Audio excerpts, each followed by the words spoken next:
కింద ఇట్లా ఇటు సైడ్ బొనగడ్డ పోతుంది ఫ్రెండ్స్. ఇక బొనగడ్డ రోడ్ ఇట్లా ఆ స్తంభం నుంచి స్ట్రైట్ రోడ్ ఉంది. ఇట్లా పిలుగుండ్లా పోతుంది. ఇక్కడ మధ్యలో ఇట్లా గోనెంలా పోతుంది. ఇట్లే వాళ్ళ ఫ్రెండ్స్ చాలా 7 కిలోమీటర్లు ఉంటుంది గోనెంల మా ఊరికి. ఇప్పుడు మంచుతో కప్పబడి ఉంది. ఇప్పుడు పొద్దున వచ్చినాను. ఇంకా గోనెంలకి అట్లా పోవాలి ఫ్రెండ్స్. ఇంకట పోవాలి. కింద రోడ్డు ఉంది.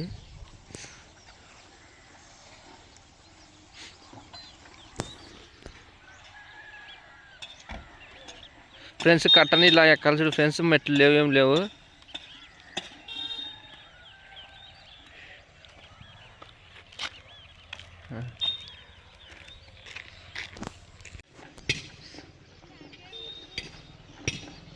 పొద్దున వాకింగ్ కూడా ఇలా పైకి వెళ్ళి వెళ్ళొచ్చు.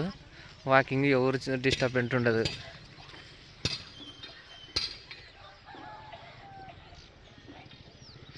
ఇక్కడ ఎవరు వాకింగ్ చేయరు సార్ ఫ్రెండ్స్.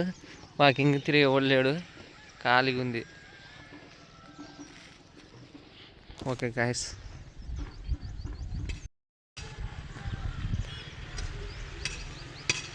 కింద ఇప్పుడు ఇట్లా దిగి ఇట్లా పోవాలి చూడు ఫ్రెండ్స్గా. ఇట్లా దిగి ఇట్లా పోవాలా. అక్కడ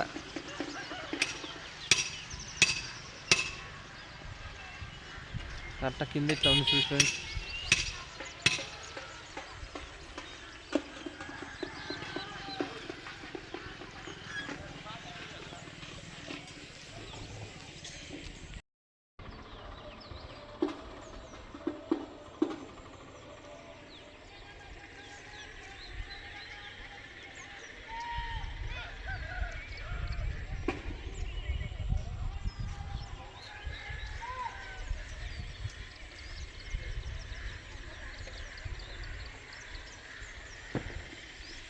ఫ్రెండ్స్ ఇది వెనకల్లా పిలుగుండ్లా ఉంది చూడు ఫ్రెండ్స్. ఇది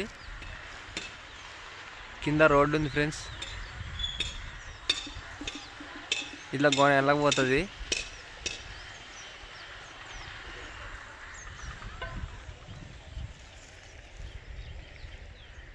కట్ట ఎంత ఎడల్పు ఉందో చూడండి ఫ్రెండ్స్.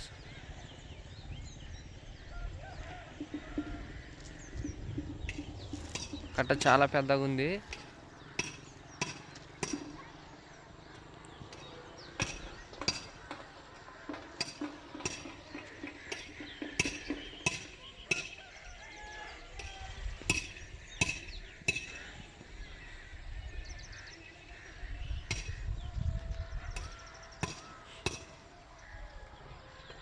ఫ్రెండ్స్ ఒంటిదిన్న గోనెగండ్ల మండలంలోని పిల్లిగుండ్ల దగ్గర ప్రాజెక్టు ఉంది. అది గాదెల జిన్న ప్రాజెక్ట్ అంటాము. మా ఊరికి తరుచుకొని ఉంది ఫ్రెండ్స్. ఇది పిల్లిగుండ్లకు తరుచుకొని ఉంది. అది ఒంటిదిన్నే. కట్ట అప్పుడు చిన్నగా ఉండేది, ఇప్పుడు పెద్దగా పెంచినారు. ఎడులుపు కార్లు కూడా పోవచ్చు.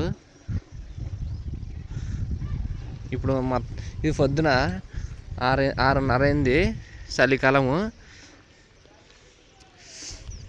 ఇది కట్ట నీళ్ళు ఫుల్ ఉన్నాయి ఫ్రెండ్స్గా. అది దూమర్ ఉంది, కనిపించట్లేదు. ఇక్కడ నుంచి అక్కడ పైన నడుపలా ఉంది. అక్కడి నుంచి అక్కడ పైన ఇంకా వేరే ఊరు నీళ్ళు అక్కడి నుంచి వస్తాయి.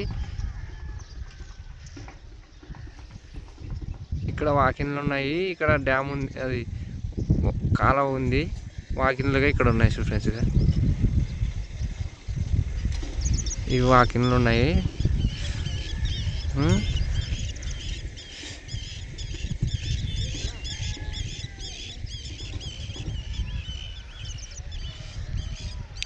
అందరూ చాలామంది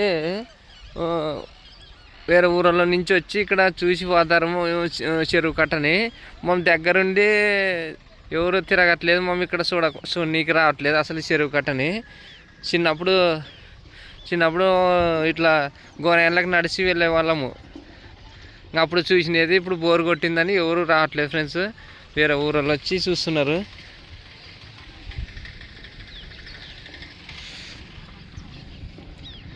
చాలామంది వస్తారు. ఇంకా అక్కడ ఉంది గోనేళ్ళ సైడ్. ఇప్పుడు ఇంకా పిలుగుండ్ల సైడ్ వచ్చినాను నేను. ఇంకా గోనేళ్ళ సైడ్ ఇంకా బాగుంటుంది, అక్కడ ఇంకా తీయాల. ఓకే ఫ్రెండ్స్, లైక్ కొట్టండి. ఇప్పుడు మీకోసం సపరేట్ వచ్చిన ఫ్రెండ్స్ చూపిద్దాం డ్యామ్ అని.